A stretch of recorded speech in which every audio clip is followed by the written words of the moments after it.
এখন আলোচনা পেশ করছেন ঢাকার ঐতিহ্যবাহী মিরপুর 10 ফকিরবাড়ি জামে মসজিদের সম্মানিত খতিব, মদিনাতুল উলুম মডেল ইনস্টিটিউট বালক কামিল মাদ্রাসার সুযোগ্য আরবি প্রভাষক এবং ইসলামী ভাষ্যকার, Bangladesh Betar, channel I, Bangla vision, Mohona TV, GTV, channel 24, Asian TV, Bijoy TV ও বাংলাদেশ টেলিভিশন ঢাকা, কেন্দ্রীয় সহপ্রচার সম্পাদক বাংলাদেশ যুব হিজবুল্লাহ, পরিচালক চরদোয়ানি করিমাবাদ দিনিয়া কমপ্লেক্স, পাথরঘাটা, বরগুনা এবং আন্তর্জাতিক খ্যাতি সম্পন্ন মুফাসসিরে কোরআন, দেশ বিদেশের আলোড়ন সৃষ্টিকারী বক্তা আলহাজ মাওলানা মুফতি কুদরতুল্লাহ মাজহারি সাহেব। আসসালামু আলাইকুম ওয়া রাহমাতুল্লাহি ওয়া বারাকাতুহু। আলহামদুলিল্লাহি রাব্বিল আলামিন ওয়াল আকিবাতু লিল মুত্তাকিন ওয়াসসালাতু ওয়াসসালামু আলা মান কানা নাবিয়্যান ওয়া আদামা বাইনাল মাই ওয়াত তিন ওয়া আলা আলিহি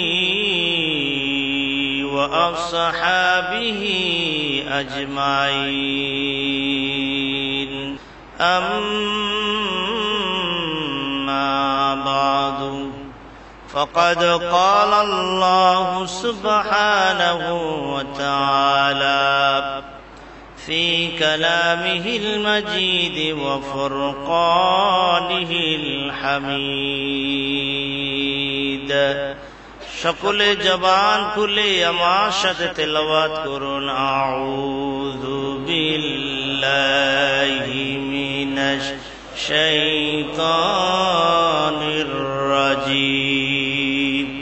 বিসমিল্লাহির রাহমানির রাহিম। ইয়া আইয়ুহাল্লাযীনা আমানু কু আনফুসাকুম ওয়া আহলিকুম নারা। আয়াতুল উখরা ওয়া ক্বালা তাআলা ফি শানি হাবিবিহি মুখবিরান ওয়া আমিরা। ইন্নাল্লাহা ওয়া মালাইকাতাহু ইউসাল্লুনা আলান নবী। ইয়া আইয়ুহাল্লাযীনা আমানু সাল্লু আলাইহি ওয়া সাল্লিমু তাসলিমা। আল্লাহুম্মা সাল্লি আলা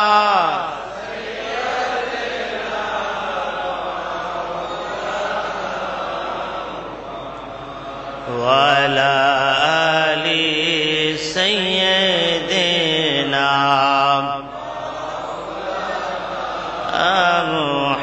মুহাম্মাদ। আল্লাহুম্মা সাল্লি আলা মাওলানা মুহাম্মাদ ওয়া আলা আলি সাইয়্যিদিনা।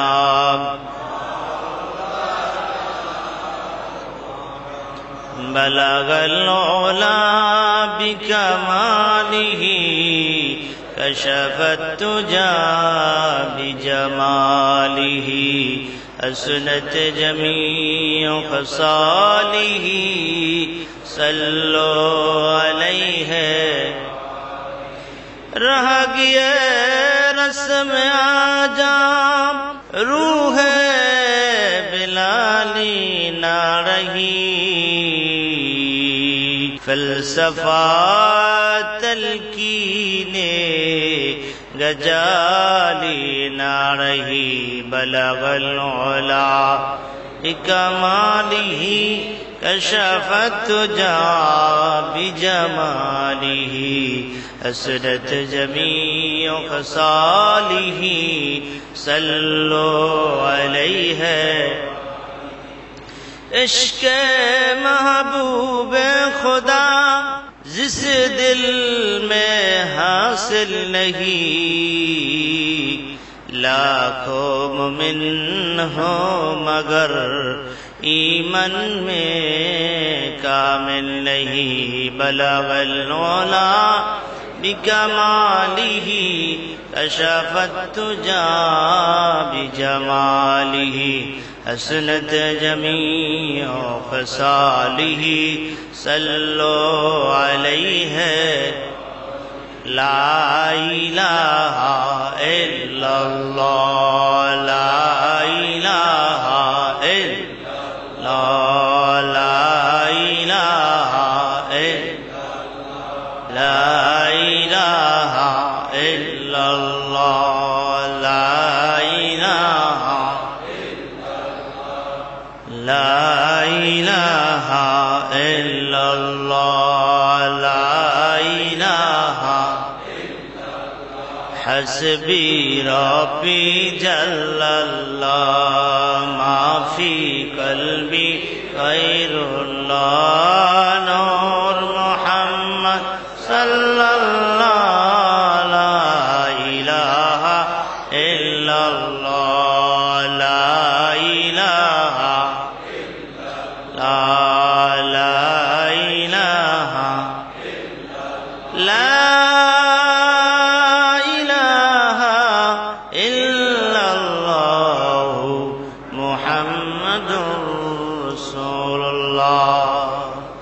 সাল্লাল্লাহু আলাইহি ওয়াসাল্লাম।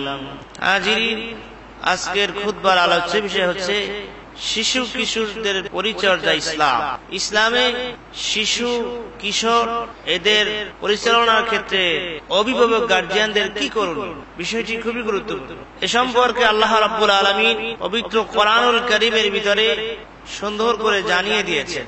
আল্লাহ সুবহানাহু ওয়া তাআলা ইরশাদ করেন, ইয়া আইয়ুহাল্লাযীনা আমানু ও আনফুসাকুম ওয়া আহলিকুম নারা وقودها الناس والحجارة عليها ملائكة غلاظ شداد لا يعصون الله ما أمرهم ويفعلون ما يؤمرون। আল্লাহ রাব্বুল আলামিন ইরশাদ করেন, ইয়া আইয়ুহাল্লাযীনা আমানু, হে ঈমানদারগণ, কু আনফুসাকুম, তোমরা নিজেরা জাহান্নাম থেকে বাঁচো, ওয়া আহলিকুম নারা, এবং তোমাদের আহাল পরিবার পরিজন এদেরকে তোমরা জাহান্নামের আগুন থেকে বাঁচাও। ওয়াকুদুহান নাস ওয়াল হিজারা, যেই জাহান্নামের ইন্ধন হবে, লাকড়ি হবে মানুষ এবং পাথর, এবং সেখানে থাকবে কর্কশ কঠিন স্বভাবের অধিকারী, কঠোরতা অবলম্বনকারী ফেরেশতাগণ, যারা আল্লাহর হুকুম ছাড়া আর কোনো কথা শুনবে না। আল্লাহ তাআলা বললেন, সেই কঠিন জাহান্নাম থেকে যদি তোমরা বাঁচতে চাও, এক্ষেত্রে যারা গার্জিয়ান, অভিভাবক, যারা সংসার পরিচালনার ক্ষেত্রে যারা দায়িত্বশীল, তাদেরকে আল্লাহ পাক বলেছেন, তোমাদের আহালকে বাঁচাও, আহাল আওলাদ, তোমাদের সন্তান সন্তানাদি এদেরকেও জাহান্নাম থেকে বাঁচাবার জন্য তোমরা চেষ্টা করো। কারণ হাদিসের ভিতর আছে, আল্লাহ নবী ইরশাদ করেন, কুল্লুকুম রাইন ওয়া কুল্লুকুম মাসউলিন আন রায়াতিহি, তোমরা প্রত্যেকই দায়িত্বশীল, রক্ষক, অভিভাবক। আর এই দায়িত্ব পরিচালনার ক্ষেত্রে যদি অবহেলা করা হয়, তাহলে পিতামাতার কারণে, গার্জিয়ানের কারণে সন্তান যদি জাহান্নামী হয়, তাহলে কিয়ামতের দিন এই সন্তান আল্লাহ পাকের আদালতে আপনার আমার বিরুদ্ধে বিচার দাবি করবে। সন্তান বলবে, আল্লাহ, আমাদের পিতা মাতা, আমাদের অভিভাবক, আমাদের গার্জিয়ান আমাদেরকে দিন শিক্ষা দেয় নাই, নামাজ শিক্ষা দেয় নাই, ইসলাম আমাদেরকে বুঝায় নাই, ইসলামের সাথে আমাদেরকে পরিচিত করে নাই, যার কারণে আজকের আমরা জাহান্নামে এসেছি। আয় রব্বুল আলামিন, যাদের কারণে আজকে আমরা জাহান্নামে এলাম, তাদেরকে আপনি ধরে নিয়ে আনেন এবং তাদের সহকারে আমরা জাহান্নামে যাব। সেদিন গার্জিয়ানদেরকে ধরে নিয়ে আনা হবে এবং গার্জিয়ান আর সন্তান উভয়দেরকে জাহান্নামে দেওয়া হবে। সন্তান দেওয়ার মালিক আল্লাহ। আল্লাহ তাআলা বলেন, লিল্লাহি মুলকুস সামাওয়াতি ওয়াল আরদ। আসমান এবং জমিন আল্লাহ তাআলা বলেন আমি সৃষ্টি করেছি এবং সবকিছুই আমি সৃষ্টি করেছি।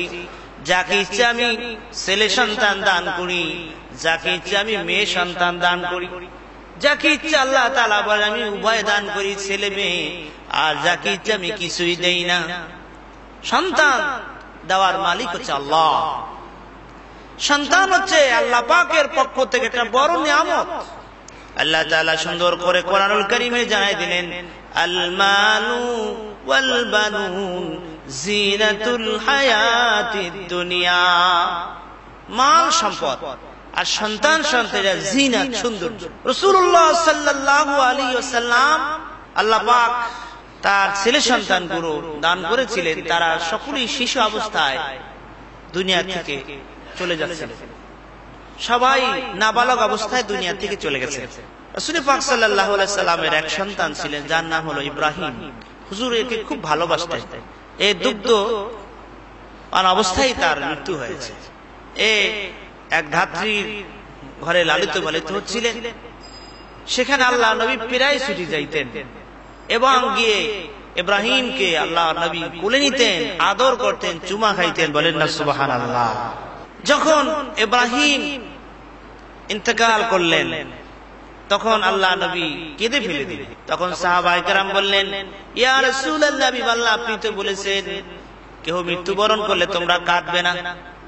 হুজুর আপনি নিজেই তো কাঁদতেছেন। তখন হুজুর বললেন, এটা আল্লাহর পক্ষ থেকে মায়া দয়া। লোকের আল্লাহ রাব্বুল আলামিনের হাবিবের বিরুদ্ধে অপবাদ দিতে লাগলো, বলতে লাগলো যে রাসূল পাক সাল্লাল্লাহু আলাইহি সাল্লামের ছেলেগণ সবাই ইন্তেকাল করছেন। এতে কাফেররা হুজুরের বিরুদ্ধে অপবাদ রটনা করলো যে তার বংশ থাকবে না, তার নসব থাকতেছে না, ইসলাম এখানে মিটে যাবে। তখন আল্লাহ রাব্বুল আলামিন তার হাবিবকে সান্ত্বনা দেওয়ার জন্য সূরা কাউসার নাজিল করলেন। আল্লাহ তাআলা সুন্দর করে জানিয়ে দিলেন, ইন্না আতাইনাকাল কাউসার ফাসাল্লি লিরাব্বিকা ওয়ানহার ইন্না শানিয়াকা হুয়াল আবতার। নিশ্চয়ই রাসূল আমি আপনাকে কাউসার মহাপ্রাচুর্য দান করেছি। এই মহাপ্রাচুর্য তারাই পাবে যারা নামাজ পড়বে, কুরবানি করবে। ইন্না শানিয়াকা হুয়াল আবতার। যারাই আপনার বিরুদ্ধে অপপ্রচারণা করলো, যারাই আপনার বিরুদ্ধে তোহমত দিল, তারাই নির্বংশ। রাসূলুল্লাহ সাল্লাল্লাহু আলাইহি ওয়াসাল্লাম সন্তানদেরকে, শিশু কিশোরদের খুব ভালোবাসতেন। আল্লাহ নবী মা ফাতেমার বাসার কেনা থেকে তিনি যাচ্ছিলেন, আওয়াজ শুনতে পাইলেন হাসান হুসাইন কাঁদতেছেন। হুজুর বাসার ভিতর প্রবেশ করলেন, ফাতেমাকে ডেকে বললেন, ফাতেমা তুমি জানো না এদের ক্রন্দন, এদের কাটাকাটি আমি নানা সহ্য করতে পারি না। শিশুদেরকে, বিশেষ করে ইমাম হাসান ইমাম হুসাইনদেরকে আল্লাহ নবী খুব ভালোবাসতেন। একদা আল্লাহ রাসূল খুতবা দিচ্ছিলেন আর হুজুর দেখতে পাচ্ছিলেন হাসান হুসাইন দৌড়ে হুজুর দিকে আসতেছে। ছোট্ট শিশু দৌড়াতে পারছে না, এক পা দুই পা সামনে দিচ্ছে, আবার পড়ে যাচ্ছে। আল্লাহ নবী খুতবা বন্ধ করে দিলেন, দৌড়ে গিয়ে ইমাম হাসান ইমাম হুসাইনকে কোলে করে নিলেন, আদর করে সোহাগ করে সকলের সামনে নিয়ে আসলেন আর বললেন, ও সাহাবীরা শুনে নাও, এই ইমাম হাসান ইমাম হুসাইন আমার এই দুই নাতি হবে জান্নাতের যুবকদের সরদার। বলেন সুবহানাল্লাহ। ইমাম হাসান ইমাম হুসাইন শিশু কিশোর, আল্লাহ নবী নামাজ পড়ছেন, দৌড়ে গিয়ে ইমাম হাসান হুসাইন আল্লাহ নবী সিজদা অবস্থায়, তাদের নানাকে সিজদা অবস্থায় দেখে তারা নানাকে ঘোড়া বানাই নিলেন আর উভয় গিয়ে আল্লাহ নবীর পিঠের উপর বসে গেলেন। এখন আল্লাহ নবী চিন্তা করতেছেন, আমি যদি এদেরকে পিঠ থেকে নামাই দেই তাহলে এরা দুঃখ পাবে, কষ্ট পাবে। সঙ্গে সঙ্গে আল্লাহ পাক জিবরাইলকে পাঠিয়ে বললেন, জিবরাইল তুমি আমার বন্ধুকে জানিয়ে দাও যতক্ষণ পর্যন্ত ইমাম হাসান ইমাম হুসাইন স্বইচ্ছায় আমার বন্ধুর পিঠ থেকে না নামবে ততক্ষণ পর্যন্ত যেন আমার বন্ধু সিজদা থেকে মাথা না তুলে। ওই দিন ওই সিজদার ভিতরে আল্লাহ নবী একবার না দুইবার না 82 বার শুধু তাসবিহ পড়তেছে, সুবহানা রাব্বিয়াল আলা, সুবহানা রাব্বিয়াল আলা, সুবহানা রাব্বিয়াল আলা। এতে বোঝা যায় যে আল্লাহ রব্বুল আলামিনও শিশু কিশোরদেরকে কত ভালোবাসে। আল্লাহ তাআলা ওহী দিয়ে হুজুরের কানে জিবরাইল এসে, হুজুর এরা যতক্ষণ পর্যন্ত শয়ইছে না নামবে হুজুর এদেরকে আপনি নামাইয়েন না, আল্লাহ বলছেন। এইজন্য আল্লাহ তাআলা বলেন, লা তাকুতুলু আওলাদাকুম খাশিয়াতা ইমলাক, তোমরা খাদ্যের ভয়, অভাব অনটনের ভয় তোমরা তোমাদের সন্তানদেরকে হত্যা করো না। জাহিলি যুগে বিশেষ করে কন্যা সন্তানদেরকে জীবন্ত মেরে ফেলা হতো। মক্কা শরীফে পশ্চিম পাশে একটা বাস স্ট্যান্ড আছে, মক্কা বাস স্ট্যান্ড, ওর পাশে একটা গোরস্থান আছে, যে গোরস্থানটার নাম হলো জিন্দা গোরস্থান। ওখানে জাহিলি যুগে জীবিত মানুষ অর্থাৎ কন্যা সন্তানদেরকে জীবন্ত কবর দেওয়া হতো। এই জন্য আল্লাহ রাব্বুল আলামিন কোরআনুল কারিমে আয়াত নাযিল করলেন। আল্লাহ তাআলা সুন্দর করে পৃথিবীর মানুষদেরকে জানাই দিলেন, ওয়া ইযাল মাউদাতু সুইলাত বিআইয়ি যামবিন কুতিলাত, ওয়া ইযাল মাউদাতু সুইলাত, ওদেরকে প্রশ্ন করা হবে যারা জীবন্ত কন্যা সন্তানদেরকে মেরে ফেলে হত্যা করে। আল্লাহ তাআলা হাসরের মাঠে জিজ্ঞাসা করবেন যে কোন অপরাধে তাদের হত্যা করা হলো। তাহলে শিশু কিছু সন্তান, এদের লালন পালনের দায়িত্ব আপনাকে আমাকে দেওয়া হয়েছে। আপনি আমি গার্জিয়ান, সন্তানের অভিভাবক। এই সন্তান যদি লালন পালনের ক্ষেত্রে শিশু অবস্থায় যদি একটা কন্যা একটা সন্তান মারা যায়, আল্লাহ নবী বললেন শিশু অবস্থায় যদি কারো দুটো সন্তান মারা যায় সেই পিতা মাতা জান্নাতি। এক সাহাবী বলে, হুজুর একজন যদি মারা যায়, হুজুর বলে তাহলেও পিতা মাতা জান্নাতি। শৈশবে নাবালক অবস্থায় যেই শিশুগুলো মারা যাবে এই শিশুগুলো হযরত ইব্রাহিম আলাইহিস সালাতু ওয়াস সালামের কাছে আল্লাহ পাক জমা করে রাখবে। আল্লাহ নবী মেরাজ শরীফে গেলেন, সিদরাতুল মুনতাহা পাড়ি দিতে গিয়ে বাইতুল মামুরে গেলেন। বাইতুল মামুর ফেরেশতাদের ইবাদতের জায়গা, যেমনি ভাবে কাবা শরীফ পৃথিবীর মানুষের ইবাদতের জায়গা। কাবা শরীফ বরাবর সপ্তম আকাশের উপরে একটা মসজিদ আছে, একটা ঘর আছে, একটা ইবাদত ঘর আছে, ওখানে ফেরেশতারা ইবাদত করেন। দৈনিক 70,000 ফেরেশতা এসে বাইতুল মামুরকে তওয়াফ করে এবং তওয়াফ করে চলে যান। এরপর আরেক দল আসেন যারা একবার তওয়াফ করে চলে যান, কিয়ামতের পূর্বে তারা আর তওয়াফ করার সুযোগ পাবে না। বাইতুল মামুরের সামনে গেলেন আল্লাহর হাবিব রাসূল পাক সাল্লাল্লাহু আলাইহি সাল্লাম, গিয়ে দেখলেন বাইতুল মামুরের সঙ্গে ট্যাগ লাগায় একজন মুরব্বি বসে আছে। আল্লাহ নবী বললেন, জিবরাইল ইনি কে? জিবরাইল বলেন, ইনি হলেন মিল্লাতা আবিকুম ইব্রাহিম, ইনি হলো মুসলমানদের মিল্লাত, মুসলমানদের জাতির পিতা ইব্রাহিম আলাইহিস সালাতু ওয়াস সালাম। তাই রাসূল পাক সাল্লাল্লাহু আলাইহি ওয়াসাল্লাম তাকে সালাম দিলেন, আসসালামু আলাইকুম ইয়া আবি ইব্রাহিম আলাইহিস সালাতু ওয়াস সালাম। রাসূল পাক সাল্লাল্লাহু আলাইহি ওয়াসাল্লাম বলেন, আনা দুআউ আবি ইব্রাহিম আলাইহিস সালাম, আমার বাবা আমার জন্য দোয়া করছেন। ইব্রাহিম আলাইহিস সালাতু ওয়াস সালাম কাবা শরীফ তৈরি করে রাসূল পাক সাল্লাল্লাহু আলাইহি ওয়াসাল্লাম এর জন্য দোয়া করছেন, আল্লাহ আমার বংশের ভিতরে, আমার নসবের ভিতরে এমন একজন নবী পয়গম্বর জন যিনি কিতাব ও হিকমত মানুষদেরকে শিক্ষা দিবেন, অর্থাৎ আখেরি নবী হযরত ইব্রাহিম আলাইহিস সালাম, হযরত ইসমাঈল আলাইহিস সালামের বংশী আল্লাহ পাঠিয়েছেন। বলেন সুবহানাল্লাহ। তাহলে সন্তানের জন্য দোয়া করা, নেক সন্তানের জন্য দোয়া করা ইব্রাহিম আলাইহিস সালাম শিক্ষা দিলেন। এবং আল্লাহ তাআলা ইব্রাহিম আলাইহিস সালামের সন্তানাদি হচ্ছিল না, দীর্ঘ বয়স হয়ে গিয়েছিল, প্রায় 90-100 বছরের মতো। তখন তিনি আল্লাহর কাছে দোয়া করলেন, রব্বি হাবলি মিনাস সালিহিন, আল্লাহ একটা নেককার সুন্দর সৎ সন্তান, সুসন্তান আপনি আমাকে দান করেন। ফাবাশশারনাহু বিগুলামিন হালিম, আল্লাহ রাব্বুল আলামিন ইব্রাহিম আলাইহিস সালাতু ওয়াস সালামের দোয়া কবুল করলেন। এই জন্য সন্তানদের জন্য আল্লাহর কাছে দোয়া করবে, আল্লাহ পাকই সন্তান দেওয়ার মালিক। বন্ধুরা আমার, ভাইয়েরা আমার, আল্লাহ নবী ইব্রাহিম আলাইহিস সালাতু ওয়াস সালামকে সালাম দিলেন এবং লক্ষ্য করলেন ছোট ছোট বালক বালিকা ইব্রাহিম আলাইহিস সালাতু ওয়াস সালামের কাছে ঘুরতেছে, খেলাধুলা করছে। আল্লাহ নবী বলেন, জিবরাইল রে, এরা কারা?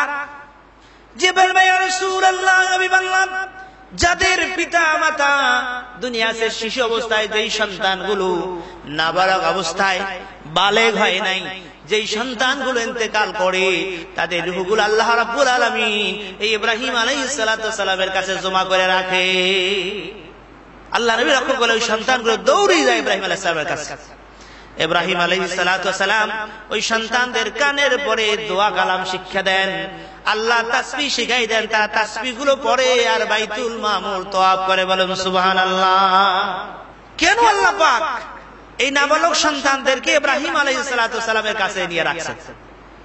এর ব্যাখ্যা হচ্ছে, এই নাবালক শিশুগুলো যখন বাবা বাবা বলে চিৎকার দেয়, মা মা বলে চিৎকার দেয়, সঙ্গে সঙ্গে আল্লাহ রাব্বুল আলামিন ওই সন্তানের পিতার চেহারার মতো ইব্রাহিম আলাইহিস সালাতু ওয়াস সালামের চেহারাটা আল্লাহ বানাইয়া দেয়। আর পাশেই রয়েছে মা হাজেরা, হযরত হাজেরা আলাইহিস সালাতু ওয়াস সালাম। সেখানে সন্তান যখন মা মা বলে চিৎকার দেয়, আল্লাহ রাব্বুল আলামিন ওই সন্তানের মার মতো বিবি হাজেরার চেহারাটা আল্লাহ বানাইয়া দেয়।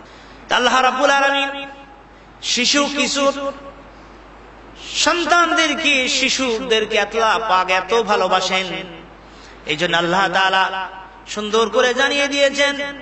হযরত লুকমান আলাইহিস সালাতু ওয়াস সালাম এর সন্তানদেরকে যেই শিক্ষাগুলো দিয়েছিলেন, সেই শিক্ষাগুলো আল্লাহ তাআলা কোরআনে উল্লেখ করে দিলেন। সন্তান যখন ভূমিষ্ঠ হবে, রাসূল পাক সাল্লাল্লাহু আলাইহি সাল্লাম বলেন, তখন সন্তানের কানে তোমরা আযান দাও। ছেলে হলে ডান কানে আযান, বাম কানে ইকামত দাও। আল্লাহ নবী বলেছেন, যদি ডান কানে আযান, বাম কানে ইকামত দেওয়া হয়, কন্যা সন্তান হলে বাম কানে আযান, ডান কানে ইকামত যদি দেওয়া হয়, মাতৃকা রোগ, বহুত রোগ থেকে আল্লাহ পাক ওই সন্তানকে আল্লাহ হেফাজত করে। আজকে দেখা যায় বিভিন্ন হাসপাতালে, ক্লিনিকে সন্তান হয়, আযান দেওয়া হয় না, অথচ সন্তানের কানে আযান দেওয়া সুন্নাত। এটা গার্জিয়ানের দায়িত্ব, তাদের কানে আল্লাহর বাণী পৌঁছে দেওয়া। আর এই আযানের ব্যাখ্যা আছে, সব নামাজের আযান আছে, জানাজার নামাজের কিন্তু আযান নাই। আপনি আমি যখন পৃথিবীতে এসেছি, আপনার আমার বাবা মুরব্বীরা আমাদের কানে আযান শুনিয়ে দিয়েছে, ইকামত শুনিয়ে দিয়েছে, আর শুধু ইকামত হয়ে গেছে, আযান হয়ে গেছে, এখন নামাজের সময় শুধু বাকি। আপনার আমার কানে আযান হয়ে গেছে, ইকামত হয়ে গেছে, এখনো শুধু আপনার আমার নামাজের সময়টুকু বাকি। এই সময়টা আপনার আমার হায়াত। এই আযানের ইকামতের নামাজ হলো জানাজার নামাজ। সন্তান যখন ভূমিষ্ঠ হয়, এরপরে তাদেরকে মার দায়িত্ব হলো দুগ্ধ পান করা। আল্লাহ রাব্বুল আলামিন পবিত্র কোরআনে সুন্দর করে জানিয়ে দিয়েছেন, তোমরা তোমাদের সন্তানদেরকে হাওলাইনে কামিলাইন 2 বছর দুগ্ধ পান করাও। সন্তানদেরকে মার দায়িত্ব হচ্ছে 2 বছর দুগ্ধ পান করানো। অধিকাংশ মুফাসসির কেরামের মত হচ্ছে সন্তানদেরকে দুগ্ধ পান করাবে মা 2 বছর। 2 বছর তাদেরকে দুগ্ধ পান করাবে, এটা মার দায়িত্ব সন্তানের উপরে। রাসূল পাক সাল্লাল্লাহু আলাইহি ওয়াসাল্লামের দরবারে এক মহিলা এসে বলল, হুজুর আমি তো জিনা করছি। হুজুর বলছেন, এজন্য কি তুমি গর্ভবতী হয়েছে? বলে হ্যাঁ। হুজুর বলে, এই গর্ভের সন্তান যতক্ষণ পর্যন্ত খালাস না হবে ততক্ষণ পর্যন্ত আমি তোমার বিচার করতে পারি না। মহিলাটি কাঁদতে কাঁদতে চলে গেল। আবার সন্তান ভূমিষ্ঠ হওয়ার পর এসে বলল, হুজুর আমার বিচার করে। হুজুর বলে, এই সন্তানের উপর তোমার দায়িত্ব হচ্ছে 2 বছর তুমি দুগ্ধ পান করাবে। এই সন্তানের হক আমি নষ্ট করতে পারি না, তুমি তাদেরকে দুগ্ধ পান করাও, 2 বছর যাবে, তারপর তোমার বিচার হবে। তাহলে হাদিসে পাওয়া যায় 2 বছর সন্তানের দুগ্ধ পান করানো এটা মার দায়িত্ব। মা যদি সন্তানদেরকে দুগ্ধ পান করায়, মায়ের সাথে মোহাব্বত হয়, হৃদ্যতা হয়, ভালোবাসা হয়। আর এই জন্যই আল্লাহ তাআলা সন্তানদেরকে বলছেন, মা যেভাবে কষ্ট করে লালন পালন আপনাকে আমাকে করেছে, ঠিক তদ্রূপ ভাবে তোমরা তোমাদের পিতা মাতার খেদমত করো। এক্ষেত্রে হাদিস আছে মা কথা 3 বার বলা হয়েছে। বন্ধুরা আমার, ভাইরা আমার, সন্তান যখন বয়স হয় 7ম দিন, 7 দিন যখন সন্তানের বয়স, তখন আল্লাহ নবী বলছেন, আমার রাসূল সাল্লাল্লাহু আলাইহি ওয়াসাল্লাম, রাসূল পাক সাল্লাল্লাহু আলাইহি ওয়াসাল্লাম নির্দেশ দিয়েছেন, মুকাফাতাইনি শাতাইনি আকিকা, তোমরা সন্তানদের আকিকা দাও। আকিকা দাও সুন্নাত। সন্তানের বয়স যখন সপ্তম দিন 7 দিন হয়, তখন তোমরা সন্তান ছেলে হলে 2টা বকরি, 2টা খাসি, ছেলে হলে মেয়ে জন্য 1টা, 1 বছর বয়স। এই বকরি বা খাসি বা দুম্বা এর বয়স 1 বছর। এরকম ছেলে হলে 2টা, মেয়ে হলে 1টা, তার নাম আকিকা দিয়ে দাও। আকিকা দাও সুন্নাত। আল্লাহ নবী বলেছেন যে এই পিতা মাতা তার সন্তানদেরকে আকিকা দিবে, কিয়ামতের দিন ওই সন্তান পিতা মাতার নাজাতের উসিলা হবে, তথা পিতা মাতার জন্য আল্লাহ রাব্বুল আলামিনের দরবারে সুপারিশ করবে। আকিকার ক্ষেত্রে আকিকার গোশত নিয়ে একটু সমস্যা, যেটা আমরা কি করব। আকিকার গোশতের হুকুম কুরবানির গোশতের একই হুকুম। কুরবানি গোশত যেভাবে আপনি খেতে পারেন, আপনার বন্ধু বান্ধবদের দিতে পারেন, যিনি অর্থ সম্পন্ন অধিকারী যাকাত যার উপর তিনি খেতে পারেন, গরিবরা খেতে পারে, ঠিক আকিকার গোশত একই হুকুম কুরবানির গোশতের মতো আপনি খেতে পারেন। আপনার একজন বন্ধু আছে যিনি কোটিপতি, তাকেও দিতে পারে, অর্থাৎ যার উপর যাকাত ফরজ তিনিও খেতে পারেন, গরিবরা খেতে পারে। বন্ধুরা আমার, ভাইয়েরা আমার, এরপর সন্তানের মাথা মুন্ডন করা সুন্নাত। আল্লাহ নবী হাসান হুসাইনের বয়স যখন 7 দিন তখন বললেন তাদের নামে 2টা বকরি জবাই করো, এবং ফাতেমাকে বললে ওর মাথা মুন্ডন করে দাও, মাথা কামিয়ে দাও, এবং মাথা কামিয়ে দিয়ে মিশক জাফরান সুগন্ধি মাথায় লাগিয়ে দাও। সিবগাত আল্লাহ আমানা হাসানু মিনাল্লাহি সিবগা, আল্লাহর রঙে তোমরা রঙিন হও। আর আল্লাহ রঙের চাইতে আর উত্তম রং কি আছে? জাহিলি যুগে সন্তানদেরকে মাথা কামিয়ে ওই আকিকার বা যেই ভেড়া বকরি দুম্বা জবাই করা হতো, রক্ত লাগিয়ে দেওয়া হতো। এটা হুজুর সমালোচনা করছে, রক্ত এটা জার, এতে ক্ষতি আছে। সুতরাং শিশু সন্তানের মাথায় তোমার রক্ত লাগাবে না, বরং তোমরা সুগন্ধি লাগিয়ে দাও। এরপর এই শিশু সন্তানের মাথার চুল কি হবে? আল্লাহ নবী বলেন, ফাতেমা রে, এদের চুলগুলো রেখে দাও, ওজন করো। এই চুলের ওজন পরিমাণ স্বর্ণ এবং অথবা রৌপ্য তোমরা গরিব মিসকিনদেরকে দান করে দাও। মাথায় যতগুলো চুল আছে সেই পরিমাণ স্বর্ণ অথবা রূপা তোমরা গরিবদেরকে দান করে দাও।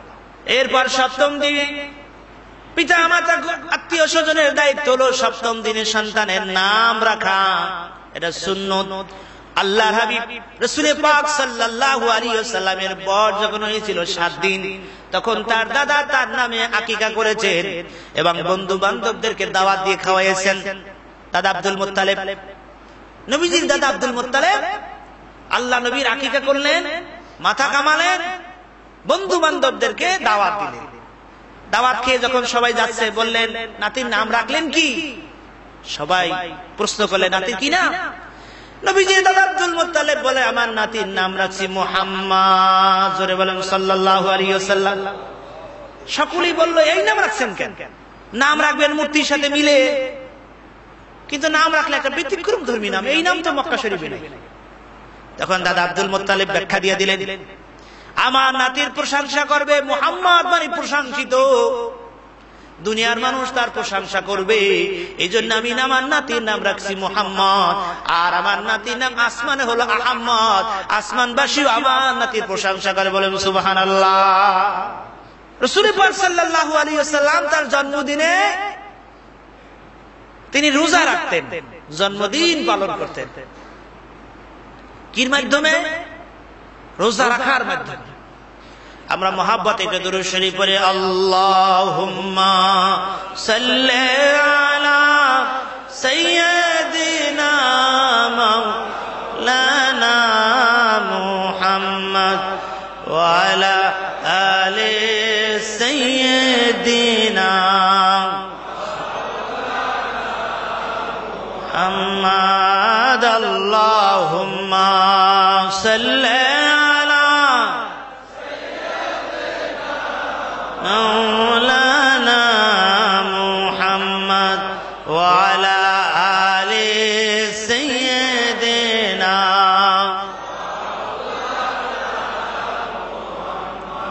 سبحان الله আলহামদুলিল্লাহ লা ইলাহা ইল্লাল্লাহ সুবহানাল্লাহ আলহামদুলিল্লাহ লা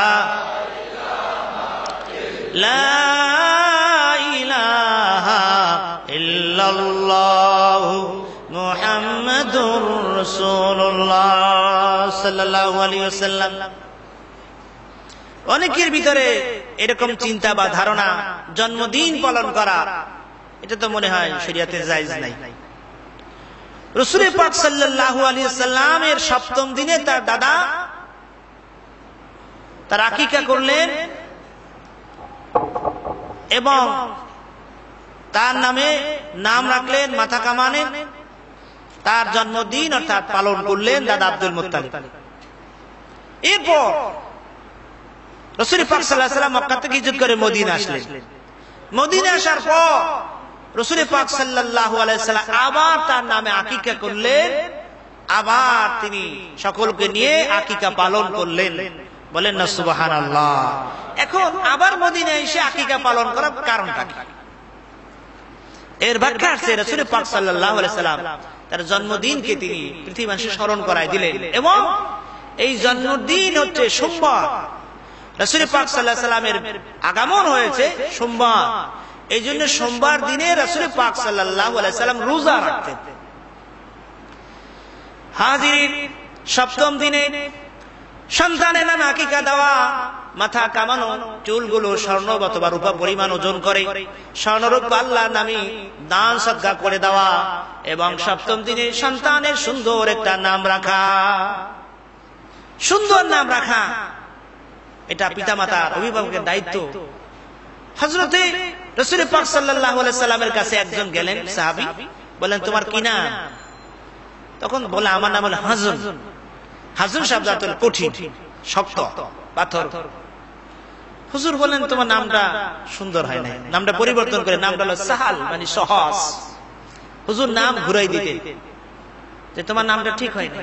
ওমর রাদিয়াল্লাহু তাআলা আনহুর কাছে এক বুড়ি গিয়ে বিচার দিল, ইয়া রাসূল, আমিরুল মুমিনিন, আমার সন্তান তো আমার কথা শুনে না, আপনি বিচার করেন।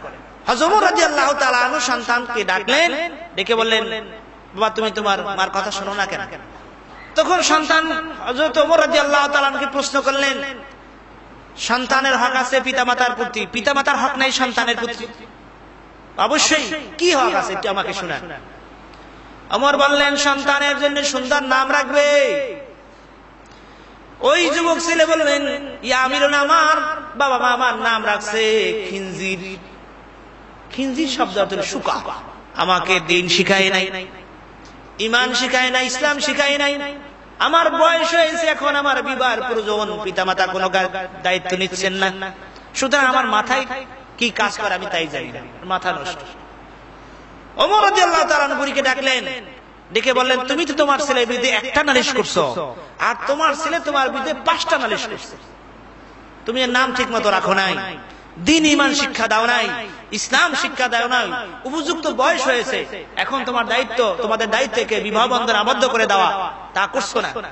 এই জন্য সন্তানের সুন্দর নাম, আরবি নাম, অর্থবহ নাম যদি রাখেন লাভ কি হবে? কিয়ামতের দিন যদি আপনি ভালো সাহাবায়ে কেরামের নামের সাথে নাম, আউলিয়া কেরামের নামের সাথে নাম মিশিয়ে রাখেন, কিয়ামতের দিন এই নামের উসিলায় হতে পারে আপনার আমার সন্তান নাজাতের উসিলা হয়ে যেতে পারে। বলেন না সুবহানাল্লাহ। হাজিরিন, এরপর যখন সন্তান কথা বলা শুরু করবে, রাসূল পাক সাল্লাল্লাহু আলাইহি সাল্লাম বলেন, তখন সন্তানকে তুমি কলেমা শিখাও। তাকে প্রথম বাক্য শিখাও, লা ইলাহা ইল্লাল্লাহু মুহাম্মাদুর রাসূলুল্লাহ সাল্লাল্লাহু আলাইহি ওয়াসাল্লাম। লা ইলাহা ইল্লাল্লাহ অর্থাৎ এক আল্লাহ, তাওহীদের কথা শিক্ষা দাও। হযরত লুকমান আলাইহিস সালাতু ওয়াস সালাম তার সন্তানকে বললেন, ইয়া বুনাইয়া লা তুশরিক বিল্লাহ, হে আমার সন্তান, তুমি আল্লাহর সাথে শিরক করো না। আল্লাহ সবকিছু দেখছেন, সবকিছু শুনছেন। এরপর সন্তানদেরকে দ্বীন ঈমান শিক্ষা দেওয়া, কোরআন হাদিস শিক্ষা দেওয়া, ধর্মীয় জ্ঞান শিক্ষা দেওয়া।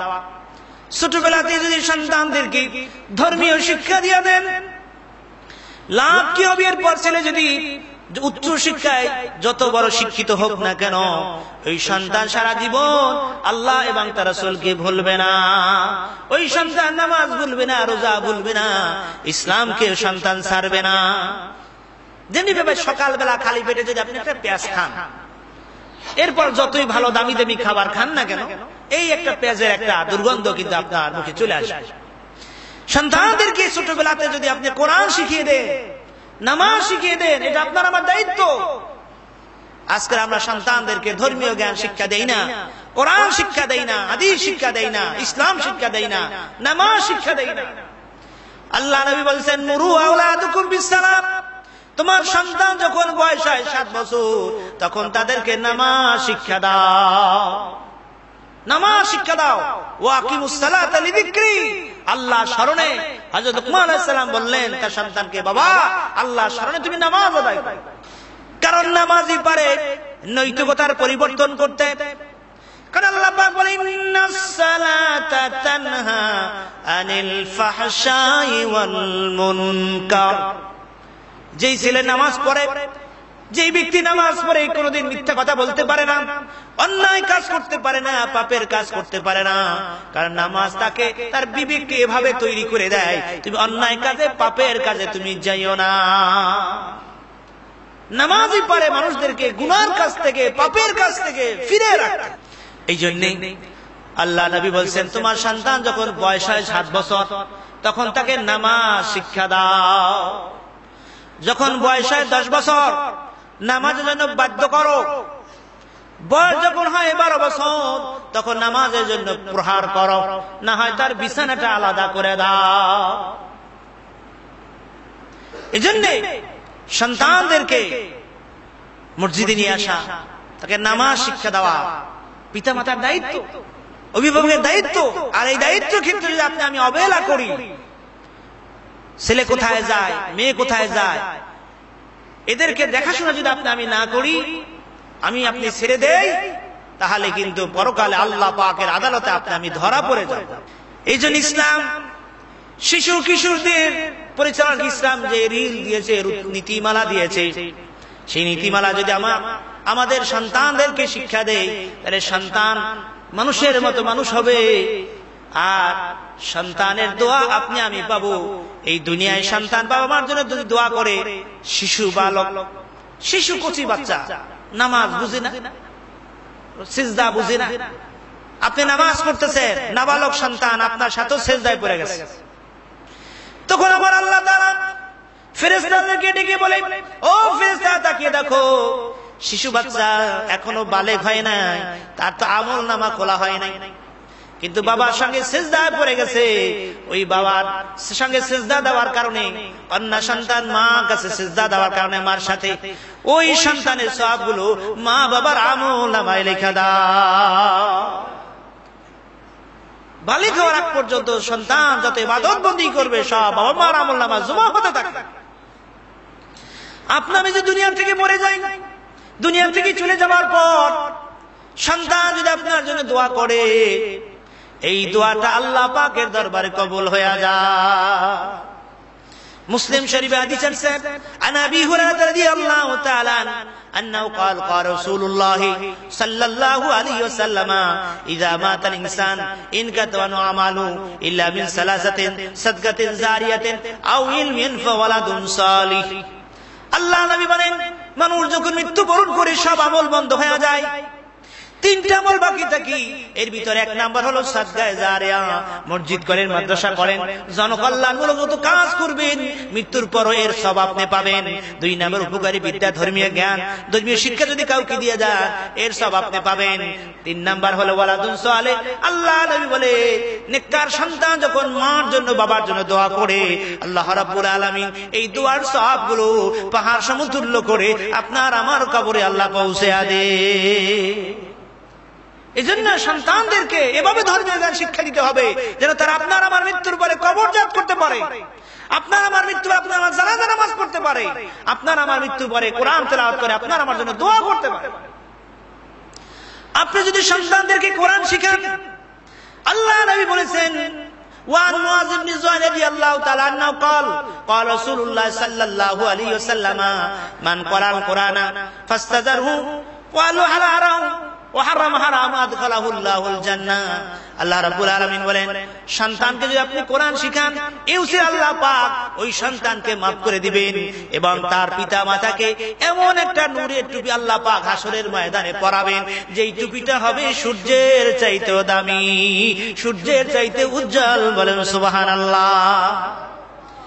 বন্ধুরা আমার, ভাইরা আমার, তাহলে সন্তানদেরকে পরিচালনার ক্ষেত্রে যদি আমি অবহেলা করি আর আপনার আমার কারণে যদি তারা বেলাইনে চলে যায়, বিপথে চলে যায়, খারাপ পথে চলে যায়, আজকের অনেক সন্তানরা দেখা যায় নেশার দিকে মত্ত হয়ে যায়, কিন্তু গার্জিয়ান এই জন্য খেয়াল রাখে না, আর নেশার দিকে মত্ত হওয়ার কারণে সন্তানের জীবনটা নষ্ট হয়, বিভিন্ন বিপথে খারাপ পথে চলে গেল। এই জন্য ইসলাম হযরত লুকমান আলাইহিস সালাম তার সন্তানকে নসিহত করলেন, সেই নসিহত গুলো কোরআনে আল্লাহ তুলে রাখলেন। এরপর তোমার সন্তানদেরকে শিক্ষা দাও যে বড়দেরকে সম্মান করো। রাসূল বলেন মান লাম ইয়ারহাম সগীরানা ওয়া লাম ইয়াকির কাবীরানা, যে বড়দেরকে সম্মান করে না, ছোটদেরকে স্নেহ করে না, আল্লাহ নবী বলেন ফালাইসা মিন্না, সে আমার উম্মত নয়, সে আমার উম্মত নয়। রাসূল পাক সাল্লাল্লাহু আলাইহি সাল্লাম যখন হেঁটে যাইতেন, ছোট্ট কিশোর বালক এদেরকে দেখলে হুজুর সালাম দিয়ে দিতেন। বলেন না সুবহানাল্লাহ। একজন সাহাবী ছিল যার নাম হলো নুমাইর, তার ছোট্ট একটা পাখি, লাল একটা পাখি তার সাথে সব সময় থাকতো। একদা নুমাইর চলে যাচ্ছে, তার সাথে পাখিটা নাই। রাসূল পাক সাল্লাল্লাহু আলাইহি সাল্লাম তাকে ডেকে বললেন, ও নুমাইর, তোমার লাল পাখিটা কোথায়? ছেলেটা কেঁদে ফেলে দিল। সে বলল, আমার সাথে যে লাল পাখি থাকতো তা আল্লাহ নবী জানেন এবং দেখছেন, খেয়াল হুজুরে আছে। এতটুকু পর্যন্ত আল্লাহ নবী খেয়াল রাখতেন এবং ছোটদেরকে হুজুর আগে সালাম দিয়ে দিতেন। এই জন্য রাসূল বলছেন যে ছোটদেরকে স্নেহ করে না। এক সাহাবী, রাসূল পাক সাল্লাল্লাহু আলাইহি ওয়াসাল্লাম, এক সাহাবী সুমা খেলেন তার সন্তানদেরকে, আর এক সাহাবী বললেন যে আমি তো কোনো সময় আমার সন্তানদেরকে চুমা খাই না। হুজুর বললেন কথা শুনে যে তোমার ভিতরে যদি মায়া দয়া না থাকে তাহলে আমি কি করব? অনেকে দেখা যায় সম্পত্তির বন্টনের ক্ষেত্রে এক ছেলেকে অনেক সম্পত্তি দিয়ে দিল আর এক ছেলেকে দিল না। এরকম হাদিস আছে। এক সাহেব বলে, হুজুর আপনি সাক্ষী থাকে, আমার এই ছেলেকে, বড় ছেলেকে, এই যে আমার খেজুরের বাগান আছে, এই বাগানের সবচেয়ে বেশি খেজুর যে গাছটা হয়, এই গাছটা আমি আমার ওই বড় ছেলেকে দিয়ে দিলাম। হুজুর আপনি সাক্ষী দেন। হুজুর আমি এই ব্যাপারে সাক্ষী হতে পারবো না। তোমার যে আরেক ছেলে আছে তাকে কি আরেকটা খেজুর গাছ দিছো? সম্পত্তি বন্টনের ক্ষেত্রে ইসলাম যে রুল দিয়েছে, অনেকে দেখা যায় আগে সন্তানদেরকে এক ছেলের নামে অথবা এক মেয়ের নামে বা একজনকে অথবা দুজনকে সম্পত্তি সব লিখে দিয়ে দেন। জায়েজ নাই। যারা যে অভিভাবকরা সন্তানদেরকে আগে জমি লিখে দেয়, সেই অভিভাবকরাই বৃদ্ধ বয়সে বিপদে পড়ে, কারণ আল্লাহর হুকুমকে সীমা লঙ্ঘন করছে। আল্লাহ হুকুম করে দিয়েছে সন্তান যে পাবে, মেয়ে তার অর্ধেক পাবে। দেখা যায় মেয়েদেরকে সম্পত্তি দেওয়া হয় না, এটা নেহায়াত অন্যায়। মেয়েও আপনার, ছেলেও আপনার, ছেলেও আপনার, মেয়েও আপনার। সুতরাং আল্লাহ যে রুল দিয়েছে সে আল্লাহর বিধানকে মেনে নেওয়া, এটাই সবচেয়ে শ্রেষ্ঠ। ছেলে যা পাবে মেয়ে অর্ধেক পাবে, মেয়ে যা পাবে ছেলে তার ডাবল পাবে, স্বাভাবিকভাবেই পাবে। সুতরাং সম্পত্তি বন্টনের ক্ষেত্রে সন্তানদের মাঝে ইসলাম যে রুল দিয়েছে, যদি জমি লিখতে হয় সমান, মেয়ে যা পাবে ছেলে ডাবল পাবে, ছেলে যা পাবে তার অর্ধেক, মেয়ে সমান ভাবে তাদেরকে বন্টন করে দেয়। তাহলেই সমাজ, সন্তানের মাঝে সমতা হবে, তাহলেই পরিবারে শান্তি হবে। সুতরাং ইসলাম শিশু কিশোরদের যেভাবে দিক নির্দেশনা দিয়েছে সেভাবে আমাদের সন্তানকে পরিচালনা করতে পারি। আল্লাহ পাক সেই তৌফিক আমাদের সকলকে দান করুন। আমিন। ওয়া আখির দাওয়ানা আলহামদুলিল্লাহি রাব্বিল আলামিন। আসসালামু আলাইকুম ওয়া রাহমাতুল্লাহি ওয়া বারাকাতুহু।